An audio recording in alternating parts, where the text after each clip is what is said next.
اور مجھے یقین ہے کہ پاکستان پیپلز پارٹی میں اور خاص طور پہ کراچی کے لیے یہ ایک بہت اچھا ایڈیشن ہے. ماشاءاللہ پڑھے لکھے ہیں, نوجوان ہیں اور ایک پولیٹیکل سوچ رکھتے ہیں. ان کا جتنا ماضی جو ہے آپ نے دیکھا ہوگا کہ بہت ہی منفرد انداز سے انہوں نے ان کے اوپر رہ کر پالیٹکس کی ہے. ان کے اوپر کبھی کوئی کسی قسم کا ایلیگیشن نہیں رہا اور انہوں نے ہمیشہ جب یہ ان کے میں تھے تب بھی ہماری ملاقاتیں رہی ہیں, لیکن بہت اچھی اور کوئی دوستی والے انداز میں ہماری ملاقاتیں رہی ہیں. تو میں ان کا شکریہ ادا کرتا ہوں اور ان شاء اللہ تعالیٰ میں یہ بات بار بار کہتا ہوں کہ یہ ایک بڑی شمولیت ایک ضرور آج ہے, لیکن یہ آخری نہیں ہے. اور ان شاء اللہ تعالیٰ اگر ہمیں موقع ملا تو 18 کے جلسے سے پہلے بھی آپ کو اچھی خبریں دیں گے, اور اگر وقت ہمیں نہیں مل سکا تو 18 اکتوبر کا جو شاندار تاریخی جلسہ کراچی میں ہو رہا ہے اس کے بعد یہ سلسلہ جو ہے وہ چلتا رہے گا. اور کراچی شہر کی بہت معروف شخصیات جو ہیں ہم سے رابطے میں ہیں. ہم نے انہیں اپروچ کیا ہے کہ وہ پاکستان پیپلز پارٹی میں شامل ہوں اور اپنا کردار ادا کریں, تاکہ ہم پاکستان پیپلز پارٹی کی جو ایک مثبت سوچ ہے اس کو ان نئے دوستوں کے ذریعے بھی ان مقامات تک, ان علاقوں میں, ان حلقوں میں پہنچا سکیں جہاں تک شاید ہم ابھی تک نہیں پہنچ سکے. تو میں ان کا شکریہ ادا کرتا ہوں اور مجھے امید ہے کہ جو جلسہ ہمارا جو 18 اکتوبر کو ہو رہا ہے اس میں علی راشد صاحب بھی شریک ہوں گے, بلکہ ان کی سپورٹ سے, ان کے ذریعے سے ہم پاکستان پیپلز پارٹی کے جلسے میں کراچی کے نوجوانوں کو بھی راغب کرنے میں کامیاب ہوں گے اور اس سلسلے میں شریک ہوں گے. جو جلسہ پی ڈی ایم کے مشترکہ سپورٹ سے ہو رہا ہے, جو بنیادی طور پر میزبانی تو پاکستان پیپلز پارٹی کر رہی ہے, لیکن شرکت تمام پارٹی کی لیڈرشپ کی ہوگی, جس میں بلال زرداری صاحب ہیں اور مولانا فضل الرحمان صاحب ہیں, مریم نواز صاحبہ ہیں, محمود خانہ چکزئی صاحب ہیں, اختر مینگل صاحب ہوں گے. اس کے علاوہ اور جو جماعتیں ان کی قیادت بھی اس کے اندر ہوگی. اور میں سمجھتا ہوں کہ جس قسم کی گھبراہٹ حکومت کی صفوں میں ہمیں نظر آ رہی ہے صرف گجرانوالہ کے پہلے جلسے سے, اس سے آپ کو اندازہ ہو جانا چاہیے کہ اس حکومت کی بنیادیں کتنی کمزور ہیں. اور ان شاء اللہ تعالیٰ اگر یہ جلسوں کا سلسلہ اسی طرح چلتا رہا اور جس طرح ہم ایکسپیکٹ کر رہے ہیں کہ یہ تمام جلسے بہت تاریخی جلسے ہوں گے اور پاکستان کی سیاسی تاریخ کے بڑے اجتماعات میں سے ایک ہوں گے, اور جیسے جیسے جلسوں کا سلسلہ آگے بڑھے گا حکومت کے جو دن ہیں وہ کم ہوتے جائیں گے, اور جو عذاب اس حکومت نے اس ملک کے شہریوں کے اوپر نازل کیا ہوا ہے, مہنگائی کی صورت میں, نالائکی نااہلی کی صورت میں, بجلی اور گیس کی کمی کی صورت میں, دواؤں کی, آٹے کی, چینی کی قلت کی صورت میں, جس طرح یہ مافیاز کے لیے کام کرتے ہیں. اور یہ میں تو بار بار کہتا ہوں کہ یہ مافیاز کی حکومت ہے, یہ مافیاز کے لیے, اور انہوں نے پیٹرنائز کیا ہے ان تمام مافیاز کو جو گندم چور ہیں, جو چینی چور ہیں, جو پیٹرول چور ہیں, جو ڈالر چور ہیں. یہ تو کبھی یہ ہٹیں گے, جب تحقیقات ہوگی تو آپ کو پتا چلے گا کہ ڈالر کی قیمت کیوں بڑھی, پیٹرول کی قیمت کیوں بڑھی, دوائیاں کیوں مہنگی ہوئی, آٹے کے پیچھے کس کا ہاتھ تھا, چینی کے پیچھے کس کا ہاتھ تھا. اور ابھی جو روزانہ آپ کی چینل بھی دکھاتے ہیں کہ آلو کتنے کا ہو گیا ہے, تو انڈا کتنے کا ہو گیا ہے, تو گھی کتنے کا ہو گیا ہے, تیل کتنے کا ہو گیا ہے. ایک تو ذریعہ معاش متاثر ہوا, اوپر سے مہنگائی اتنی زیادہ کر دی ہے کہ عام لوگ بیچارے اپنی زندگی نہیں گزار پا رہے ہیں. تو جتنے دن یہ حکومت مزید مسلط رہے گی اس ملک کے لوگوں کے مسائل جو ہیں وہ بڑھتے جائیں گے, وہ کم نہیں ہوں گے. انشاءاللہ تعالی ہم اس اپوزیشن کی تمام جماعتوں کے ساتھ مل کر, علی راشد جیسے نئے جو ہمارے ساتھی میں جوائن کر رہے ہیں ان کے ساتھ مل کر اس حکومت کو جلد از جلد ہٹائیں گے اور اس ملک کے لوگوں کی جان ان سے چھڑائیں گے. بولنا ہے تو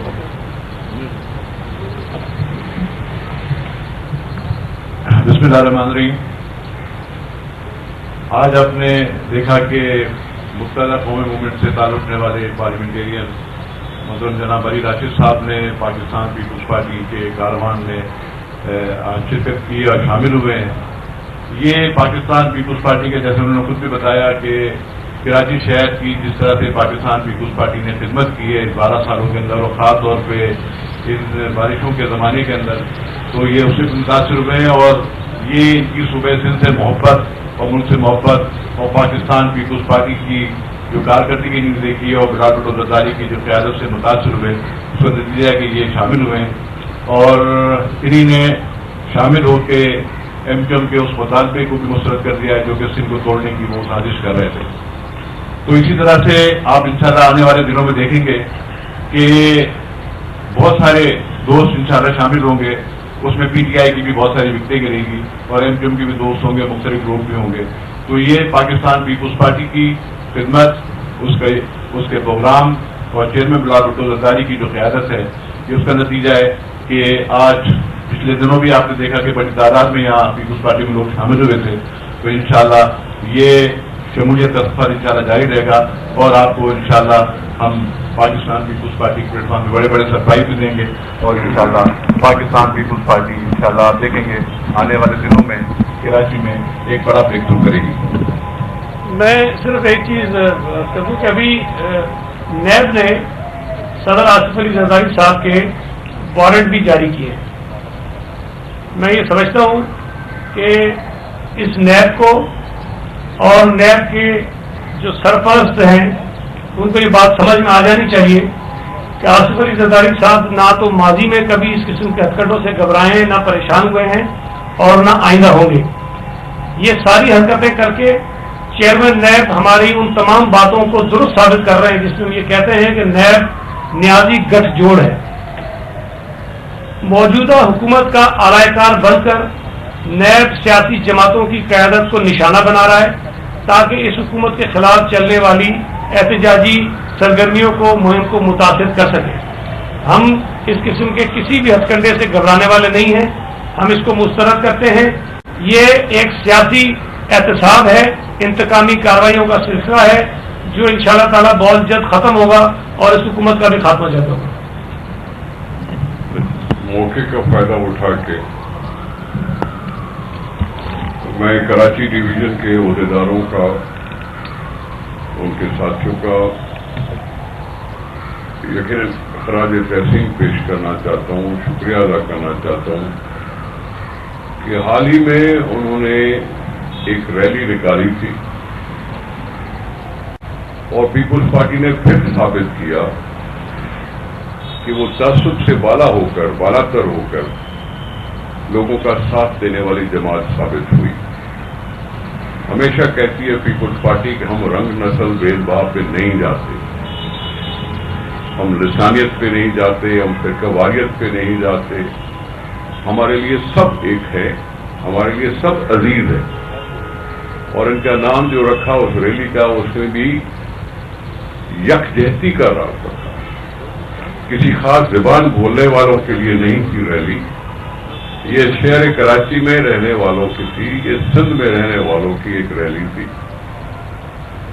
जिसने इत्तेहाद कायम करने की कोशिश की। ये हमारी मुसब्बित सियासत कही जा रही है और अल्लाह का शुक्र है कि इतना बड़ा शानदार प्रोग्राम हुआ और ये इस तरह के प्रोग्राम करेंगे तो लोगों की हिम्मत और बढ़ेगी, जिसके लिए कराची डिवीजन शाबाश की मुस्तहक है।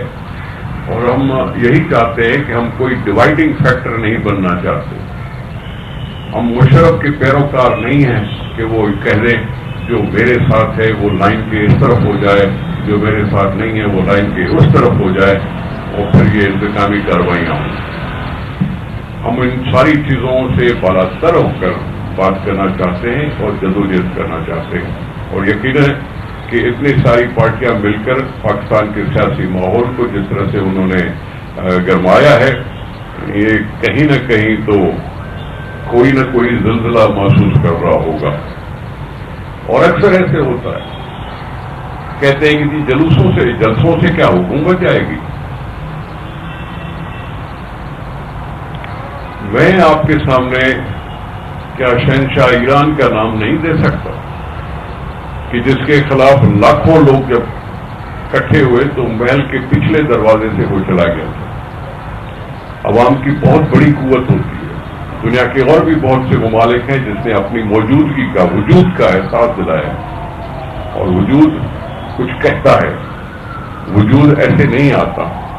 और दिल से कोई मानता है तो फिर इस तरह से उसका मुजाहरा होता है।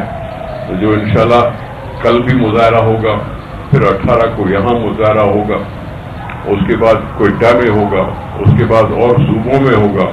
इस तरह से फिर से सिंध में आएंगे, फिर से दूसरी जगहों पे जाएंगे। अब अगर ठान ली है तो फिर ठान ली है। और मैं समझता हूं कि इस हुकूमत को हमने 2 साल सवा 2 साल से परखा है। उन्होंने हर रोज आवाम के लिए मुसीबत ही बनाई है, मुसीबत ही बना रहे हैं। दुनिया सस्ते पे जा रही है, हम महंगाई पे जा रहे हैं, और अब महंगाई के रोजगार कमाने के तरीके भी खत्म हो गए। इस इमरान खान ने पहले साल से जैसे आया तरक्याती मद में 1000 बिलियन की कटौती कर दी, दूसरे साल कर दी, तीसरे साल कर दी। जब काम नहीं होगा तो मजदूर को रोजगार कहाँ मिलेगा? आज मजदूर खड़े, कल इसका 2,500-3 हजार का जलसा होता था या धरना होता था, आज डी चौक पर मुलाजमीन अपनी तनख्वाहों के लिए वहां परेशान खड़े हैं, जो हजारों का मजमा है। न सिर्फ वहां और जगहों पे धरने हैं। तुम एक धरना कर रहे थे, अभी तो सैकड़ों धरने होंगे जो तुम्हारे खिलाफ होंगे। साहब, ये आप अपनी करप्शन बचाने के लिए निकल रहे हैं। इमरान खान ने कहा है कि अब मैं खुद निकलूंगा, इनका मुकाबला करूंगा, तो ये आप कैसे मुकाबला करोगे? उनका क्या प्लानिंग है? जब उसने मुकाबला किया तो देख लेंगे।